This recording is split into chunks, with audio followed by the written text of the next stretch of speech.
South Texas again drying out after another stretch of heavy rain, but this time with much higher winds and possibly some tornadic activity to the south of us. Now, damage so severe the National Weather Service's New Braunfels office getting a closer look this afternoon. Katie? That's right, Charles. They took a trip to D'Hanis and Geronimo, where they received reports of a possible tornado Friday morning. Today's investigation was very similar to detective work, looking at clues and talking to witnesses to figure out exactly what happened.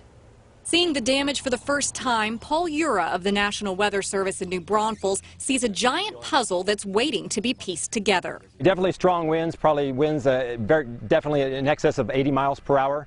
Still trying to get if there is any sort of path to the wind, and we'll kind of match that up with the radar and then kind of get our final determination. And also talk with witnesses and homeowners like Chris Alvarez, whose home was destroyed in the storm. I looked over at the house and I was just floored because it's about 55 feet from where it was. Homes built to different standards respond differently to severe weather. Ura says examining debris fields is another valuable tool.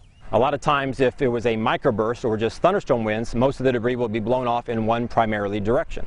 But if it was actually a tornado, we looked for a scattering of damage. Guadalupe County was under a tornado warning Friday morning, an emergency alert that popped up on cell phones around the area, the immediate warnings that Ura suggests you don't overlook. And when we say to seek shelter, we mean to seek shelter. Several people we have talked to have actually did in fact do that, and it has probably saved their lives. The National Weather Service didn't quite have time to make it to Floresville today, but a team will head there tomorrow. And because of the significant damage done to some of the school buildings, the high school classes in Floresville have been canceled until Thursday. Charles, I'll have the preliminary findings of today's surveys coming up in a few minutes.